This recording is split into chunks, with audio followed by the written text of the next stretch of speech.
شروع کریں؟ الحمدللہ وحدہ والصلاة والسلام على من لا نبی بعدہ. ولابن جرير بسنده عن سفيان المنصور عن مجاهد أفرأيتم اللات والعزى قال كان يلت لهم السبيق فمات فعكفوا على قبره. اور امام ابن جریر طبری وہ سفیان، اب سفیان ابن عیینہ سفیان ثوری دونوں کا احتمال ہے، اور وہ منصور سے اور امام مجاہد سے روایت کرتے ہیں اس آیت کی تفسیر افرأیتم اللات والعزى. لات اور عزا یہ دو بت ان کے تھے. اچھا، ابن جریر کون ہے؟ ابن جریر طبری، ایک تفسیر ہے تفسیر طبری. تو ابن جریر بہت بڑے مفسر گزرے، اور تفسیر ابن جریر طبری کی خوبی یہ ہے کہ آیت کی تشریح اور تفسیر حدیث سے پیش کرتے اور حدیث کو سند کے ساتھ بیان کرتے. یہ تفسیر طبری کی خوبی ہے. اسی لیے امام ابن جریر کو امام المفسرین کہا جاتا ہے. ان کی تفسیر کا مرجع ہے. مفسرین اس کو مرجع مانتے ہیں کہ یہ اصل ہے.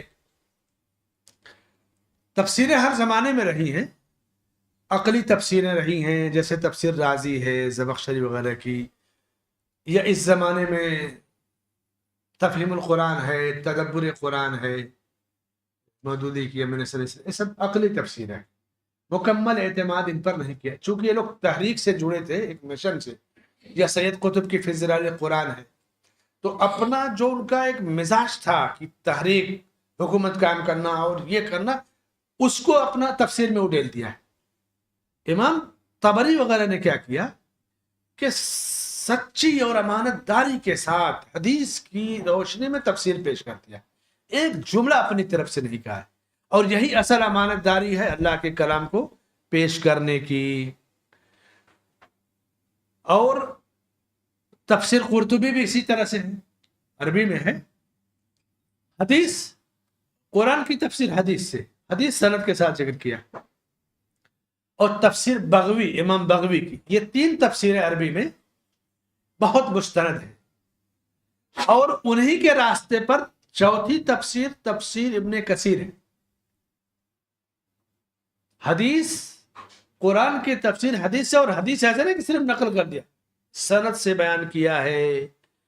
تو ابن جریر طبری، تفسیر قرطبی، تفسیر بغوی اور تفسیر ابن کثیر، عربی میں یہ 4 تفسیریں. ساری تفسیروں کا نچوڑ اور مرجع صحیح تفسیر یہی ہے. اور اس دور میں تفسیر اضواء البیان، شنقیطی صاحب ایک بہت بڑے عالم تھے، مسجد نبوی میں حدیث کا تفسیر کا درس دیتے تھے، اور مدینہ یونیورسٹی میں حدیث تفسیر کے استاد تھے. کسی زمانے میں ملک فیصل، ملک خالد جب بادشاہ تھے نا، تو جاتے تھے یونیورسٹی میں، تو ان کی تفسیر کی کلاس میں بیٹھتے تھے. آپ سوچ لیجئے کہ ملک کا حکمراں اپنے وقت کے کسی استاد کی کلاس میں بیٹھے کہ میں آپ سے قرآن سنوں گا، درس سنوں گا. بیٹھتے تھے، اور جب یہ تفسیر بیان کرتے تو روتے تھے. شنقیطی صاحب کی اضواء البیان 15 جلدوں میں ہے، بہت پیاری تفسیر ہے. یہ ماضی قریب کی ہے. اور پھر تفسیریں کئی ہیں. ابھی تفسیر ابن عثیمین جو ہے، جو میں ریکارڈ کر رہا ہوں، علامہ ابن عثیمین کی، یہ تو ابھی چند سالوں پہلے آئی ہے. تو تفسیریں بہت ہیں، لیکن آیت ہے نا افرأیتم اللات والعزى، لات اور عزا کو تم نے دیکھا. جب اس کا ذکر آئے گا، اس کی تفسیر اگر آپ بدعتیوں کی تفسیر اٹھائیں گے تو کچھ بھی ٹیڑھا میڑھا کر کے نکل جائیں گے. اہل سنت اور سلف کی تفسیر اٹھائیں گے تو لات عزا کو اچھی طرح سے سمجھائیں گے. تفسیر بغوی یہ بھی اپنا ایک بڑا مقام رکھتی ہے. آپ کو ایک واقعہ بتاؤں، 4-5 سال پہلے مدینہ میں جب اللہ کے نبی صلی اللہ علیہ وسلم کی قبر کی زیارت کر کے نکلے گئے نا باہر، تو لیفٹ میں جو مسجد نبی کا دروازہ ہے، کسی امیر کے نام سے ہے، اس پہ جائیں گے تو سیڑھی سے جائیں گے تو ایک بہت بڑی، اس سے بڑا کمرہ ہے، لائبریری، کتابیں بھری، تو کتابیں ملتی ہیں وہاں سے مختلف زبانوں کی، عربی میں بھی رہتی ہے۔ تو میں گیا تو میں نے کہا کچھ کتابیں ہیں تو لے لیتا ہوں۔ تفسیر بغوی تھی وہاں پہ 4 جلدوں میں بڑی تختی میں۔ تو کہتا ہے کہ یہ تمہارے لیے نہیں ہے۔ میں نے کہا کیوں؟ کہا وہ سند دو پی ایچ ڈی کی، دکتورا کی یا پوسٹ گریجویشن کی۔ میں کہا وہ میرے پاس نہیں ہے۔ تو کہا نہیں ملے گی۔ میں کہا 30 سال سے کام کر رہا ہوں، نہیں ملے گی؟ تو تعارف نہیں کرایا تھا اس کو۔ تو مسجد نبوی میں مفتی ہیں اور پورے مدینہ کے اس وقت مفتی ہیں، شیخ صالح السحیمی صاحب، مفتی مدینہ اس وقت وہی ہے۔ شام کو ان کے گھر پہ انہوں نے بلایا تھا کہ میں ڈرائیور بھیجوں گا، گھر پہ آؤ، شام کا کھانا کھائیں گے۔ تو میں نے کہا کہ میں شیخ کا شاگرد ہوں، اور شیخ ہندوستان آئے تو ان کے بہت سارے دروس کا ترجمہ کیا۔ تو اس نے کہا کیا کیا چاہیے سب لے لو، سب اٹھا کر دے دیا۔ شام کو جب شیخ کے گھر گئے تو واقعہ بتایا، تو بولے چونکہ پہلے تعارف نہیں کہا، پہلے ہی کہہ دیتے کہ میں شیخ کا شاگرد ہوں، وہ کوئی تعارف نہیں، وہ جاننا چاہتے کہ ہم جسے دے رہے ہیں یہ اس لائق ہے کہ نہیں، یہ فائدہ اٹھائے گا کہ نہیں، اور کوئی مقصد نہیں ہے۔ ان کی بھی ایک ذمہ داری ہوتی ہے، بھائی کس کو تم نے کتاب دیا۔ تو تفسیر بغوی بہت پیاری تفسیر ہے، بہت پیاری تفسیر ہے، پڑھے تو دل خوش ہو جاتا ہے۔ اور تفسیر طبری، تفسیر قرطبی، اور اس دور میں اضواء البیان اور تفسیر ابن عثیمین، اور ابھی 25 جلدوں میں ایک اور تفسیر ہے عون الرحمن، قرآن کی بڑی پیاری تفسیر ہے 25 جلدوں میں، اور ان کا بھی انداز وہی امام قرطبی والا، ابن عثیمین والا، آیت اس سے مسائل۔ تو جن آیتوں کی شیخ ابن عثیمین نے تفسیر نہیں کی ہے، جن صورتوں کی، میں اسی سے ریکارڈنگ کرتا ہوں۔ تفسیر عون الرحمن ہمارے استاد ہیں ڈاکٹر سلیمان ابراہیم اللہ، ان کی تفسیر ابھی جلدی آئی ہے مارکیٹ میں، تو میں گیا تھا تو ان سے پرمیشن بھی لیا۔ جیسے سورہ انفال ہے، التوبہ ہے، یونس ہے، رعد ہے، ہود، الکہف، الاسراء، ان کی تفسیر شیخ ابن عثیمین نے نہیں کیا ہے، یا کیے ہوں گے تو وہ کیسٹیں نہیں ملی، تو چھپ نہیں پائی، لکھائی نہیں ہوئی، پہلے وہ ٹیپ ریکارڈ کی کیسٹیں تھی۔ تو میں شیخ کی تفسیر سے پوری کر رہا ہوں، بالکل وہی انداز ہے۔ اللہ کا کلام ایک امانت ہے، اصل میں اللہ کا کلام امانت ہے، اور اس امانت میں ذرہ بھی خیانت ہو گئی تو اللہ بہت سخت پکڑ کرے گا۔ آپ چپ رہیے چلے گا، لیکن ایک جملہ غلط نہ ہو اللہ کے کلام کی وضاحت۔ بھائی اللہ کے کلام کا الٹا سیدھا معنی بیان کر رہا ہوں تو بہت خطرناک جرم ہے۔ تو تفسیر افرأیتم اللات والعزى ومناة الثالثة الأخرى، اس کی تفسیر امام ابن جریر طبری، مشہور مفسر، امام المفسرین ہیں، اور امام مجاہد سے اس کی تفسیر نقل کرتے ہیں۔ امام ابن جریر طبری بعد کے ہیں، سفیان اور منصور بعد کے۔ امام مجاہد ڈائریکٹ عبداللہ ابن عباس کے شاگرد ہیں، اور عبداللہ ابن عباس، امام مجاہد تابعی ہیں اور عبداللہ ابن عباس کے بڑے شاگردوں میں سے۔ کہتے ہیں کہ میں نے عبداللہ ابن عباس کے پاس پورا قرآن 3 بار ختم کیا ہے۔ کتنی بار؟ 3 بار۔ وہ کیسے؟ اقف عند کل آیہ، ہر آیت پہ رک جاتا اور ان سے کہتا کہ اس کا وہی معنی بتائیے جو آپ نے نبی صلی اللہ علیہ وسلم سے سنا ہے۔ پھر دوسری آیت پڑھتا اور کہتا بس وہی تفسیر جو آپ نے نبی سے سنی ہے۔ 3 بار قرآن اس طرح ختم کیا ہے، کوئی اس طرح ختم کرنے والا؟ اچھا، یہ واقعہ یہ بھی بتاتا کہ اللہ کے نبی صلی اللہ علیہ وسلم نے پورا قرآن تفسیر کے ساتھ امت کے سامنے پیش کیا ہے۔ ایک آیت بھی انسان کی عقلی تفسیر کی محتاج نہیں ہے۔ آپ نے اپنے صحابہ کو قرآن پڑھایا، سکھایا، اس کا معنی، مفہوم اور تفسیر بھی بیان کی۔ اس لیے ہمیں تفسیر سلف کو پڑھنا چاہیے۔ یہ جو احسن البیان ہے نا اردو میں، یہ بعد کی تفسیروں میں مختصر اور جامع تفسیر ہے، بہت بڑا ایک نچوڑ ہے تفسیروں کا۔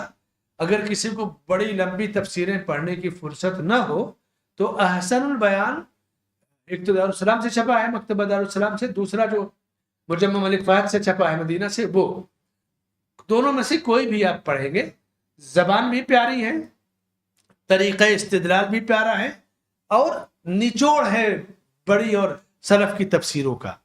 تو امام ابن جریر منصور اور سفیان سے، اور پھر وہ امام مجاہد سے روایت کرتے ہیں کہ عبداللہ ابن عباس سے امام مجاہد نے نقل کیا ہے۔ اب عبداللہ ابن عباس نبی صلی اللہ علیہ وسلم کے شاگرد ہیں، عبداللہ ابن عباس نبی صلی اللہ علیہ وسلم سے بات سن کر بیان کر رہے ہیں۔ کون سی بات؟ لات اور عزا کہتے ہیں کہ یہ عرب کے مشہور بت تھے۔ لات طائف میں تھا، جیسے آج وہ لال باغ کا راجہ پھلا کا بتوں کے جگہ ہے نا، یا وسط درگاہیں، وہ اجمیر والی درگاہ، وہ ماہم والی، وہ حاجی علی والی، وہ کچھوچا والی درگاہیں بھی بت ہیں جو جن پہ سجدہ کیا جاتا ہے، وثن ہے اور یہ صنم ہے، لیکن دونوں اردو میں بت کہی جائیں گی۔ کہتے ہیں طائف میں لات کا وہ مجسمہ تھا، اب پورا طائف جو ہے اس کی تعظیم کرتا تھا، اور عزا جو ہے عرفات کے پاس مکہ میں تھا۔ عرفات جو ہے یہ مکہ حدود حرم سے باہر ہے، لیکن ہے مکہ میں۔ اچھا ایک اور چیز آپ جان لیجیے، مکے کے لوگ ظاہری دور میں حج میں عرفات نہیں جاتے تھے، کہتے ہم تو خود حرم میں رہتے ہیں، ہم کیوں جائیں گے وہاں؟ تو جب اسلام آیا تو اس ظاہری چیز کو ختم کیا کہ عرفات میں ٹھہرنا حج ہے، جو حج نہیں عرفہ میں نہیں جائے گا اس کا حج ہی نہیں ہوگا۔ یعنی اتنا بڑا سمجھتے تھے اپنے کو کہ ہم باہر سے آنے والے عرفات جائیں، ہم تو خود ہی حرم میں رہتے۔ تو یہ سب جاہلی چیزیں تھیں۔ عرفات میں عزا تھا، اور قدید ایک جگہ تھی مکے اور مدینے کے راستے میں، وہاں پر منات تھا، منات کا بت وہاں، عزا عرفات کے پاس اور لات طائف کے پاس تھا۔ اور چونکہ قدید مدینے والے راستے پر ہے تو وہاں سے مشرکین جب حج کرتے تو احرام باندھتے تھے۔ تو اللہ کے رسول صلی اللہ علیہ وسلم نے جب حج جب فرض ہوا تو پھر یہ میقات مقرر ہوئی نا مدینے میں، جو ابیار علی ہے ذوالحلیفہ، وہاں سے احرام باندھا جاتا ہے۔ یہ تینوں بتوں کا کام کیا تھا اپنی زندگی میں؟ لات جو تھا بہت بڑا مہمان نواز تھا اس زمانے میں۔ اب حاجی جتنے بھی رہے ہوں تمام حاجیوں کو کھانا کھلاتا تھا، اور جب پہلے کا کھانا کیا ہوتا تھا، آج کے 60-70 سال پہلے بھی جو لوگ سفر کرتے تھے نا، وہ ستو وغیرہ چنا وغیرہ رکھتے تھے۔ تب یہ ایک کیک برگر پیزا اور ریڈی میڈ کھانوں کا دور نہیں تھا۔ پرانے جو لوگ 60-70 سال پہلے آئے ہوں گے بمبئی، وہ ستو چنا یہی سب لائے ہوں گے راستے میں۔ تو یہ ستو جو ہے جو کا چنے کا بنتر آٹے کا، اس میں گھی میں گھول دیتا تھا، تو گھی اور ستو ملا دیا، ایک لذیذ کھانا ہو جاتا تھا، سارے حاجیوں کو کھلاتا تھا۔ کتنا بڑا مہمان نواز تھا۔ تو جب یہ مر گیا، لوگوں نے کہا کہ اتنا بڑا اور مہان آدمی، اس کو ایسے بھلا دیا جائے گا؟ تو اس کی جو قبر بنی وہاں لوگ بیٹھنے لگے، کم سے کم اس کو یاد کیا جائے، کچھ یاد کرنے لگے۔ اس کے بعد جب کچھ دن تک بیٹھنے لگے اور پھر وہیں پر عبادت کرنے لگے، سجدہ کرنے لگے، اور پھر ایک وقت آیا کہ اسی سے مانگنے لگے، اور پھر ایک وقت آیا کہ اس کی شکل کی مورتی بنا کر کے رکھ دیا۔ تو شرک ایک دن میں نہیں کھلتا ہے۔ باپ کیا شیخ نے باندھا ہے کہ اولیاء اور صالحین کی قبروں میں غلو یہ شرک کا دروازہ کھولتا ہے۔ یہ دروازہ کیسے کھلا؟ لات عزا اور منات کا ایک دن میں مرتے ہی نہیں کھلا، پہلے ان کی نیکیاں، ان کے بڑے بڑے اچھے اعمال کو سامنے رکھا، اس کے بعد ان کے احترام کے نام پہ قبر پر بیٹھنا شروع کیا، اس کے بعد پھر کچھ اور ترقی ہوئی، چراغا وغیرہ کرنا شروع کیا، پھر مانگنا شروع کیا، اور پھر ان کے نام کا بت نصب کر دیا۔ تو یہ عبداللہ ابن عباس اس واقعے کو چونکہ بیان کرتے ہیں، واضح ہے کہ عبداللہ ابن عباس نبی صلی اللہ علیہ وسلم کے شاگرد ہیں۔ وہ کہتے ہیں کہ اللہ کے رسول صلی اللہ علیہ وسلم نے قبروں کی زیارت کرنے والی عورتوں پر لعنت بھیجی، عورت کے لیے قبر کی زیارت جائز نہیں ہے. کیوں؟ اس لیے کہ عورتیں دل کی نرم ہوتی ہیں، بہت جلدی رونے لگتی ہیں. خاص طور سے آج بھی دیکھیے، اگر کہیں کسی گاؤں کا قبرستان راستے میں ہے، کسی عورت کا جوان بیٹا حادثے میں یا بیماری میں مرا، تو عورت وہاں سے پہنچتی ہے تو رونے لگتی ہے. اس کو دقت آ جاتی ہے اپنے بیٹے کی یہ لال کی قبر کو دیکھ کر. یہ فطری چیز ہے. تو شریعت نے ایک پابندی لگائی کہ عورتیں قبروں کی زیارت نہیں کریں گی، ان کے کمزور دل ہونے کی وجہ سے، اور یہی صحیح اور درست ہے. بعض مخصوص حالات میں، جیسے حضرت عائشہ رضی اللہ عنہا کے بارے میں ہے کہ اپنے بھائی عبد الرحمن کی قبر کی زیارت کے لیے گئی تھی، تو علماء نے لکھا کہ شاید ان کو اس وقت علم نہ رہا ہو ممانعت کا، لیکن صحیح ہے کہ عورتیں قبروں کی زیارت نہیں کریں گی. عمومی بات یہی ہے.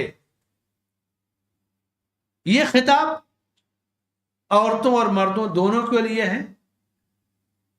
اور جہاں قبر کی زیارت کی بات ہے، قبروں کی زیارت کرو، اس سے موت کی یاد آئے گی، آخرت کا، وہ خطاب عورتوں کے لیے خاص ہے، وہ مردوں کے لیے خاص ہے. اور عورتوں کے لیے قبروں کی ہے اختلافی چیز مسئلہ، لیکن جمہور علماء کی جو رائے ہے کہ عورتیں قبروں کی زیارت نہ کریں. دیکھیے نا کہ قبروں کی جو آبادی ہے، جو فتنہ ہے درگاہوں کا، یہ عورتوں سے آباد ہے. اگر صرف شریعت کی اس حکمت کو نافذ کر دیں کہ عورتیں نہیں جائیں گی قبروں کی زیارت کے، درگاہیں مزارات سب خالی ہو جائیں گے کہ نہیں. لیکن اس حقیقت اور سچائی کو لوگ نہیں بیان کرتے، کیونکہ دکانیں بند ہو جائیں گی، کاروبار بند ہو جائے گا. اور قبروں کی زیارت آخرت کی یاد، دنیا سے بے رغبتی کے لیے ہے. اب ظاہر سی بات ہے کہ وہاں جا کر عرس اور میلہ ہوگا تو پھر آخرت کہاں سے یاد آئے گی؟ قوالی ہو رہی ہے، ڈھول تاشا ہو رہا ہے، میلے کی شکل ہے، جھولا لگا ہوا ہے. یعنی آخرت کو یاد کرنے والی کوئی چیز قبر پر اس وقت اولیاء یا بزرگوں کی قبر پر نہیں موجود ہے. عام قبرستان میں جہاں سمپل اور سادہ ہے وہاں تو غنیمت ہے. اس میں بھی آدھی قبرستان پکی قبروں سے گھری ہوئی ہے. اب پہلے سے یہ چیز چلی آ رہی ہے، بڑے بڑے لوگوں نے پکی قبریں بنا رکھی ہیں، جو کہ بہرحال درست نہیں ہے. اللہ کے رسول صلی اللہ علیہ وسلم نے قبروں کی زیارت کرنے والی عورتوں پہ لعنت بھیجی، اور جو لوگ قبروں پہ سجدہ کرتے ہیں اور ان پہ چراغ جلاتے ہیں. قبروں پہ سجدے کی دو صورت ہے. ایک تو قبر ہے اور آپ نماز پڑھیے آس پاس میں، یہ بھی درست نہیں ہے. دوسرے لوگ براہ راست قبر کا سجدہ کرتے ہیں جا کر، یہ بھی درست نہیں، حرام ہے. نماز پڑھیں گے تو نماز نہیں ہو گیا، سجدہ کریں گے وہاں تو یہ شرک ہے اور حرام ہے، جائز نہیں. سجدہ صرف اللہ تعالیٰ کا ہو. غیر مسلموں میں وہ پیر چھونے والی روایت ہے نا، غیر مسلم اپنے بزرگوں کے پیر چھوتے ہیں، آشیرواد لیتے ہیں. اسلام میں اس کا کوئی تصور نہیں ہے. اسلام میں سلام کیجئے، مصافحہ کیجئے. پیشانی چومنے کا ذکر ہے کہ بزرگوں کی پیشانیاں چومنا، سر کا بوسہ دینا، یہ چیزیں صحابہ میں تھیں، سلف میں تھیں. لیکن پیر چھونا یہ ہمارے یہاں نہیں. آشیرواد لینا یہ نہیں، یہ سب چیزیں نہیں ہمارے پاس. قبروں پر چراغ جلانے کی دو صورت ہوتی ہے. ایک تو وہ جو قبرستان پہ لوبان ہے، اگربتی ہے، اور وہ جو ٹمٹماتا ہوا چراغ لگائیں گے، وہ جو چھوٹی چھوٹی لائٹ والا بلب لگائیں گے خوبصورتی کے لیے، یہ حرام ہے، شرعاً اس کی گنجائش نہیں. دوسرا چراغ جو قبر میں جلتا ہے، اس سے قبرستان بہت بڑا ہے، مردے کو رات میں دفن کرنا ہے تو بی ایم سی وغیرہ جو بڑی بڑی لائٹ لگا دیتے ہیں نا، یہ جائز ہے، یہ ایک ضرورت ہے. اصل میں یہ چراغاں کرنے کے لیے یا کسی ولی یا بزرگ کی فضیلت کے لیے وہ لائٹ نہیں لگی، وہ تدفین کے لیے آنے والوں کی سہولت کے لیے لگی ہے. تو سہولت کے لیے لگانا اور فضیلت کے لیے لگانا دونوں میں فرق ہوا کہ نہیں؟ تو یہ جو لائٹیں جیسے بی ایم سی لگا دیا، جہاں بی ایم سی کا نظام نہیں ہے، مسلمان ہے، رات کو مردے دفن کرنا ہے، کہیں سانپ بچھو آ جائے ڈس لے، کہیں کوئی گڈھے میں گر جائے، تو وہاں لائٹنگ کر سکتے ہیں، وہ وقت کی ضرورت ہے. لیکن کسی قبر پہ خاص چادر چڑھا کے لوبان سلگانا، اگر بتی موم بتی، وہ جو مرکری لائٹ، یا وہ جو ابھی دیوالی میں جو لائٹیں لگی ہیں نا، کچھ لوگ ان لائٹوں کو لگاتے ہیں عرس میلے کے موقع پہ، تو آپ صلی اللہ علیہ وسلم نے قبروں پہ چراغاں کرنے سے منع کیا اور یہی چراغاں ہے جو لائٹ دیوالی میں دکھ رہی نا، وہ تار والی پورا ٹمٹماتی ہوئی، حرام ہے. چاہے الیکٹرک والی لائٹ لگائیں، چاہے چراغ جلائیں، چاہے موم بتی جلائیں، چاہے اگر بتی جلائیں، چاہے جو بھی لائٹ ہو، ضرورت کی روشنی تدفین وغیرہ کے لیے عام قبرستان میں کی جا سکتی ہے. لیکن یہ جو لوگ ایسا کرتے ہیں نا، یہ تو ایک کاروبار ہے. یہ لوگ ضرورت کی لائٹیں نہیں لگاتے. ضرورت کی لائٹیں چھوڑ دیں گے کہ چلو بڑے شہروں میں ان کی میونسپلٹی لگاتی ہے، چھوٹے شہروں میں بیچارے سوشل ورکر وغیرہ جو نوجوان ہیں وہ لگاتے ہیں. قبروں کو کسی طرح سے چراغاں نہیں کیا جائے گا. صحابہ قبرستان میں لائٹ وغیرہ نہیں انتظام کرتے تھے. یہ جو حدیث عبداللہ ابن عباس کی، اس میں اس بات کی وضاحت ہے کہ شرک کا ایک دن میں شرک میں آدمی نہیں پڑتا. میت کو دفنایا، اس سے محبت کیا، اس کی تعظیم کیا، اس کے کارناموں کو یاد کیا، اس کے فضائل کو بیان کیا، اس کی خوبیوں کو بیان کیا، اس کے بعد پھر اس کی قبر کو چادر سے ڈھاکا، چراغ جلایا، مجسمہ بنایا، تصویریں لٹکایا، اس کے بعد بت بناتے. اور اگر بت نہ بھی بنائے تو بت کی جس طرح عبادت غیر مسلم کرتا ہے، اسی طرح یہ لوگ قبروں کی عبادت کرنے لگتے ہیں. تو اچھا، بتوں کا بھی، بت پرستی کا دروازہ ایک دن میں نہیں کھلا ہے. وہ لوگ بھی دھیرے دھیرے دھیرے شرک تک پہنچے، اور یہ لوگ بھی دھیرے دھیرے وہاں تک پہنچتے ہیں. وہ بھی اپنے آپ کو گناہگار نہیں سمجھتے تھے، کہتے تھے ہم اللہ سے قریب کر دیں گے ہمیں. یہ بھی وہی کہتے ہیں کہ یہ بزرگ ہمیں اللہ سے قریب کر دیں گے. لیکن دونوں صورتیں شرک کی ہیں. ایسے لوگوں پر اللہ کا غضب، اللہ کی لعنت اور پھٹکار، جو اپنے نبیوں کی قبروں پہ سجدہ کرتے تھے. چونکہ اللہ کے رسول صلی اللہ علیہ وسلم نے دعا کی تھی کہ میرے رب میری قبر کو بت نہ بننے دینا جس کی عبادت کی جائے. معلوم اس دعا میں بھی ایک تاکید ہے کہ معلوم یہ ہو کہ قبر کو بت بنایا جا سکتا ہے، وثن یعنی عبادت کے لیے بت. اور اللہ نے آپ کی قبر کی حفاظت کی اور 3 دیواروں سے گھیر دیا.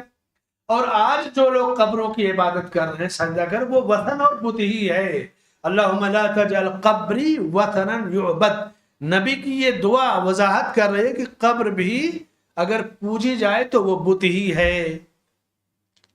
قبروں پر مجاور بن کر بیٹھنا یا ایسے ہی ٹیک لگا کر بیٹھنا، سونا، چلنا، چراغاں کرنا حرام ہے. اس کی شریعت میں کوئی گنجائش نہیں ہے. ایک بالش سے زیادہ، 1 یا 1.5 بالش سے زیادہ اونچی قبر نہیں ہوتی. قبروں میں کوئی فرق نہیں ہونا چاہیے کہ فلاں کی ہے فلاں کی.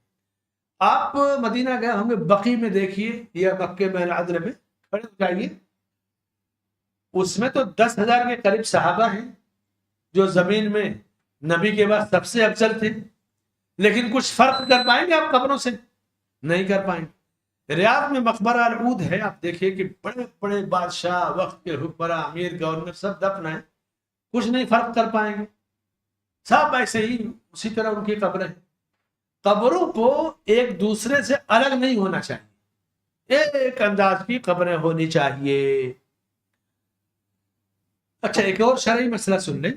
بہت سارے لوگ قبروں پہ، ہمارے بمبئی میں بھی رواج ہے، دفنانے کے بعد اس پہ درخت کی ٹہنی گاڑ دیتے ہیں. ہے کہ نہیں رواج؟ یہ درست نہیں ہے، شرعاً جائز نہیں ہے. اللہ کے رسول صلی اللہ علیہ وسلم کے زمانے میں سینکڑوں لوگ دفن ہوئے بقیع میں، کسی کی قبر پہ آپ نے ٹہنی نہیں گاڑی تھی. ایک بار کا واقعہ ہے، 2 قبر والوں سے گزرے، پوچھا کہ ان کو تو عذاب ہو رہا ہے، کس کی قبر ہے؟ بتایا گیا تو 2 ٹہنی لیا، درخت کی گاڑ دیا، کہا جب تک یہ ہری رہیں گی عذاب نہیں ہوگا. یہ اللہ نے آپ کو خبر دیا کہ عذاب ہو رہا ہے، یہ غیب کی خبر تھی، اللہ کے حکم سے آپ نے ایسا کیا. باقی کسی صحابی پہ ٹہنی گاڑنے کا ثبوت نہیں. ٹہنی ان قبروں پر گاڑی گئی جن کے اندر عذاب کی خبر اللہ نے دی. آپ ٹہنی گاڑ رہے تو آپ تو خود اقرار کریں کہ لگ رہا ہے میت کو عذاب ہوگا. آپ کا یہ عمل خود ہی غلط ہے نا. نبی نے کس کی قبر پہ گاڑی ٹہنی؟ جس کی قبر پہ اللہ نے عذاب کی خبر دی تھی. تو آپ ٹہنی گاڑ کر کے کیا کہنا چاہ رہے ہیں کہ اس مردے کو عذاب ہوگا؟ یہ تو بہت بڑی غلطی ہے. اور باقی جتنے صحابہ دفن کیے گئے، آپ کی اولاد، آپ کے بیٹے دفن کیے، بیٹیاں دفن کی گئی، کسی کی قبر پہ ٹہنی نہیں گاڑی گئی. اس لیے اس رواج کو دھیرے دھیرے ختم کرنا چاہیے، کیونکہ کچھ چیزیں ہمارے سماج میں چلی آ رہی ہیں پہلے سے. کہیں روک لگائیے تو کہیں گے فلاں صاحب اتنے بڑے عالم تھے نہیں روکے.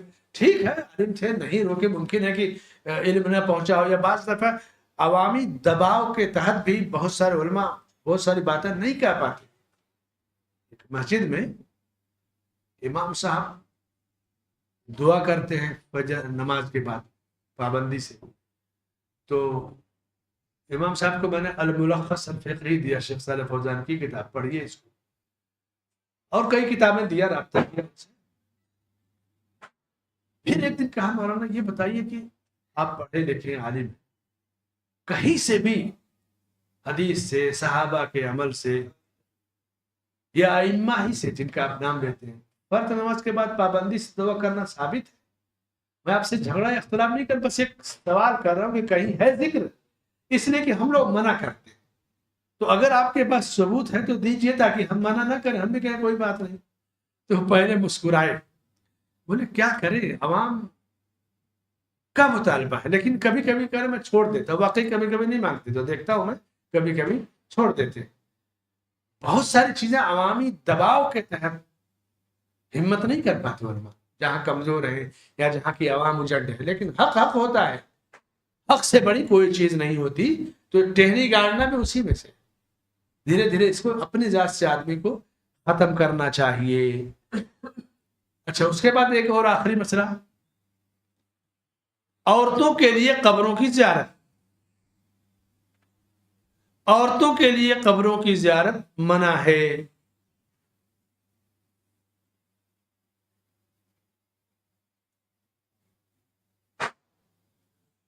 وہ اس لیے کہ عورتیں نرم دل ہوتی، وہ صبر نہیں کر پائیں گے. عام قبروں کی زیارت تو بھلے کر لیں، لیکن جب ان کے اپنے کسی کی زیارت کریں گے تو برداشت نہیں کر پائیں، رونے لگیں، چیخنے چلانے لگیں. اس لیے شریعت نے منع کیا. اچھا، ایک اور چیز دیکھیے، سماج میں الٹا کیسا معاملہ ہے. مسجدوں میں عورتوں کے لیے اللہ کے نبی صلی اللہ علیہ وسلم نے کہا کہ ان کو مسجدوں میں آنے سے مت روکو. لا تمنعوا اماء اللہ مساجد اللہ. قبروں پہ ان سے کہا کہ بچ جاؤ، لیکن قبروں پہ کاروبار چلتا ہے، عورتیں نظر و نیاز کرتی ہیں، چاہوا چاہ دیتے. قبروں کے دروازے کھول دیے گئے اور مسجدوں کے بند کر دیے گئے. سنت کے ساتھ کیسا کھلواڑ کیا گیا. خود اپنے ملک میں دیکھیے نا، چلے مت جاؤ فتنہ ہے مسجد میں، اور قبر پر کیا ہے. یہ ہے صورتحال. اللہ کا خوف جب دلوں سے نکل جاتا ہے، شرک ایک دن میں نہیں آتا. اچھا، اب جو گھروں میں ابھی جو ہم لوگ جادو کی بحث میں ایک دو ہفتے کے بعد جادو والی بحث میں ہے کہ جادو، نظر بد، یہ جو چیزیں ہیں گھروں میں جو برائیاں پھیلتی ہیں بدعقیدگی کی، عورتوں کے ایمان کی کمزوری سے ہوتی ہے. تعویذ مرد باہر سے نہیں لاتا ہے. عورتیں دیکھیں گی بچہ تھوڑا سا مرجھایا ہے، کھانا کم کھا رہا ہے، دودھ نہیں پی رہا ہے، تو ڈاکٹر کے پاس جائیں گے یا پھر تعویذ لا کے دے دیں گے. علاج نہیں کریں گے، دم نہیں کریں گے. اصل تو دم ہے. تو بہت ساری پابندیاں عورتوں پہ ایسی لگائی گئی اور بہت ساری اجازت ایسی دی گئی شریعت میں، تاکہ عورت خود ایک ذمہ داری کے ساتھ زندگی گزارے. جب مسجد سے کوئی عورت جڑی ہے، عبادت سے جڑی ہے، تو اس کو پھر ان خرافات کی ضرورت ہی نہیں پڑے گی. آخری جو بات ہے اس حدیث میں، قبروں کو چراغاں کرنا، اس کی وضاحت ہو گئی ہے. کسی بھی طرح کی لائٹنگ، وہ ضرورت کی لائٹنگ کے علاوہ قبر پہ لائٹنگ کی گنجائش نہیں ہے. برائے ضرورت کوئی حرج نہیں ہے، برائے زینت، برائے تبرک کوئی گنجائش نہیں ہے. تو اس باب کا یہی خلاصہ ہے کہ اللہ کے رسول صلی اللہ علیہ وسلم نے صحابہ کرام کے سامنے ایک تو اللہ سے دعا کی کہ میرے رب میری قبر کو بت مت بننے دینا، اور ایک وعید اور عذاب کی اطلاع دی کہ جو لوگ اپنے انبیاء کی قبروں پہ سجدہ کرتے نمازیں پڑھتے ان پر اللہ کا غضب اور پھٹکار اتری، اور قیامت تک جہاں بھی لوگ اپنے اولیاء یا بزرگوں کی قبروں پہ سجدہ کریں گے، عبادت کریں گے، وہ اللہ کے غضب کا شکار رہیں گے، اللہ ان سے ناراض رہتا ہے۔ یہ ہے قیامت تک کے لیے چیز۔ اور اس کے بعد دروازہ کیسے کھلتا کہ آدمی بہت بڑا ہے، جیسے خواجہ معین الدین اجمیری رحمۃ اللہ کے بارے میں کہیں گے نا، اتنے ہزار کو انہوں نے مسلمان بنایا، ٹھیک ہے بنایا ہوگا، ہم نہیں اس کا انکار کرتے، بڑے ہیں، فضیلت ہے، سب ہے۔ اب اس کا یہ مطلب تو نہیں کہ ان کا سجدہ کیا جائے، ان سے مدد مانگی جائے، بڑے تھے اپنے زمانے میں، نیکی کی، اللہ کے بدلہ پائیں گے۔ لیکن اب اس درجے کا تو کوئی بزرگ نہیں ہو جاتا کہ وہ دینے والا ہو جائے مرنے کے بعد۔ پھر بزرگوں میں چاہے کوئی کتنا بھی بڑا بزرگ ہو جائے، نبی کے کسی صحابہ کے معمولی درجے کو بھی نہیں پا سکتا، اور اللہ کے نبی کے صحابہ سے زیادہ دین کو کوئی سمجھ بھی نہیں سکتا ہے۔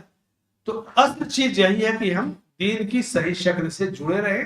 لات، عزا، منات، ان تینوں کا مفسرین کی تفسیر کے حوالے سے شیخ نے ذکر کیا کہ کس طرح لوگ ان کے بارے میں غلو کا شکار ہوئے، اور پہلے ہی دن سے ان کی عبادت نہیں ہوئی۔ مشرکین کے ہاں شرک کا دروازہ پہلے دن سے نہیں کھلا، بلکہ دھیرے دھیرے دھیرے دھیرے، اور یہ اپنے وقت کے بہت بڑے آدمی تھے۔ ایک گلاس پانی پلا دینا اس وقت حاجیوں کو بہت بڑی چیز تھی، نہ کوئی ہینڈ پائپ، نہ نل، نہ کوئی کنواں، نہ کوئی پانی کی کمپنی فیکٹری، آدمی پیاسے مر جاتے تھے، اور اس وقت حاجیوں کو کھانا کھلانا پیٹ بھر کر کے یہ بہت معمولی کام نہیں تھا، بہت بڑا تھا۔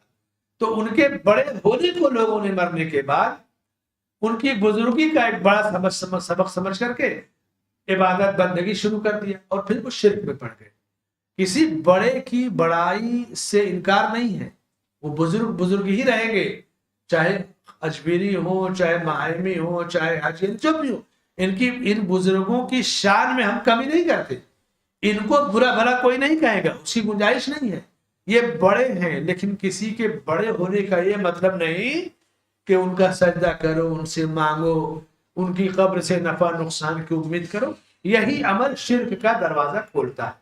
میں سمجھتا ہوں کہ اس بات کی بہت اچھی طرح سے وضاحت ہو گئی۔ اب انشاءاللہ ہم لوگ آئندہ 22واں باب جو پڑھیں گے کہ اللہ کے رسول صلی اللہ علیہ وسلم نے توحید کی حفاظت کے لیے کس طرح شرک کے سارے دروازوں کو بند کیا ہے، انشاءاللہ اس پر گفتگو ہوگی۔ اللہ سے دعا ہے کہ اللہ تعالی ہمیں علم نافع عطا فرمائے اور عمل صالح کی توفیق بخشے۔ آمین۔ وصلی اللہ علی نبینا محمد وعلی آلہ وصحبہ۔